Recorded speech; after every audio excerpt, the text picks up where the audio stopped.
តើការបង្ក្រាបលបែងអនឡាញអាចទៅរួចដែរឬទេបើអ្នកបង្ក្រាបនិងមេលបែងកំពុងអង្គុយហូបបាយតក់ជាមួយគ្នា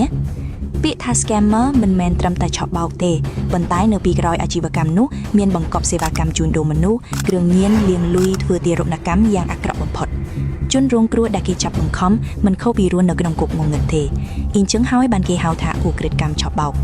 ចិនរត់ចេញពីអគារអនឡាញតើអគារនោះជាកម្មសិទ្ធិរបស់នរណាជាអ្នកដាក់ជួលតើមន្ត្រីនៅទីតាំងសង្កាត់នីមួយៗដែលធ្វើការទេបានឆែកមើលទេពីភាពមិនប្រក្រតីទើបបណ្ដាលឲ្យពួកឆក់បោករីកមាឌកាន់តែធំដេញចាប់តែពួកទូចៗតែពួកស្ថាបនិកធំតែសែនអោបឡើងជាប់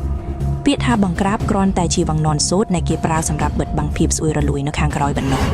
កម្ពុជាប្រកាសក្តែងថាប្រឆាំងល្បែងអនឡាញនិងក្រុមឧក្រិដ្ឋជនប៉ុន្តែដៃម្ខាងទៀតបែរជាកំពុងក្រសោបអបយ៉ាងកក់ក្ដៅនៅមេខ្លោងដែលជាឆ្អឹងខ្នងសេដ្ឋកិច្ចនៃរបបខ្លួនទៅវិញការសម្អាតល្បែងអនឡាញគ្រាន់តែជារូបភាពបោកភ្នែកខណៈដែលត្រីធំដែលមានខ្នងក្រាក់កំពុងហែលក្នុងអាំងមាសយ៉ាងសុខសាន្តក្រុមស្លាកអ្នកជួយជាតិ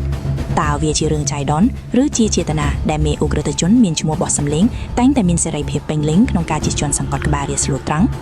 សន្តិភាពដែលកំពុងស្រែកច្រៀងរាល់ថ្ងៃនេះប្រហែលជាសន្តិភាពសម្រាប់តែពួកអ្នកមានអំណាចពួកមន្ត្រីពុករលួយនិងពួកឆក់បោកដែលចាំបឺឈីមរាសប៉ុណ្ណោះ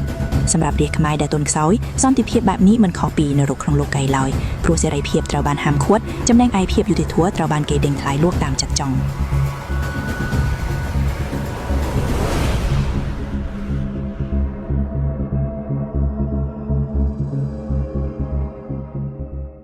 គេចាប់គាត់មួយថ្ងៃហើយ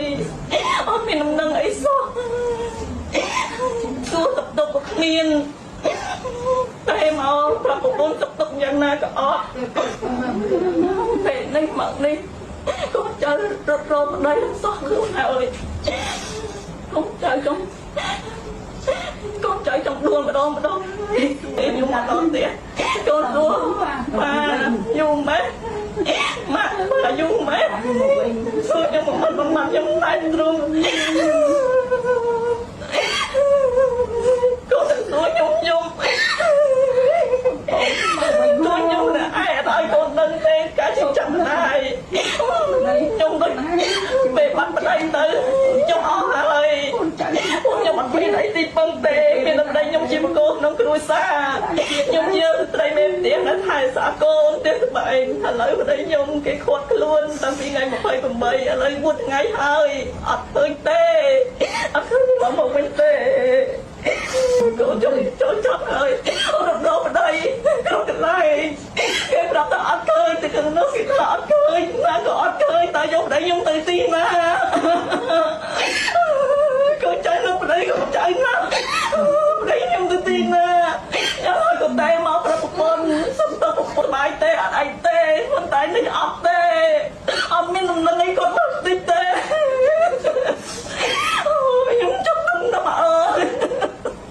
ខ្ញុំចង់និយាយខ្ញុំចង់កែខ្ញុំចង់និយាយចាប់នេះខ្ញុំនិយាយខ្ញុំចង់ដល់មកអើយមកអើ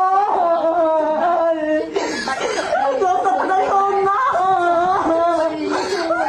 ជួយឲ្យដំណឹងផ្ដោតដំណឹងមកដើម្បីឲ្យពួកគេបានស្ងប់ចិត្តឲ្យគ្រួសារបានស្ងប់ចិត្តថ្ងៃខ្ញុំមានតែពីអង្គជាលើកទី3ហើយដែលខ្ញុំដឹងដែរគឺកូនសំលោកលើកទី3ហើយខ្ញុំទៅណាមកគឺយកទៅខ្ញុំទៅណាអត់មានដំណឹងទេកូននៅប្តីកូនណា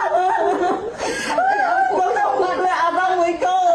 ប្តីកូនជិះចាប់ណាកូននៅប្តីកូនណាដល់ខ្ញុំដឹងមក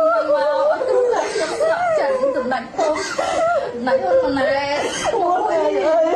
ក្មួយខ្ញុំជឿដឹងពីសុខ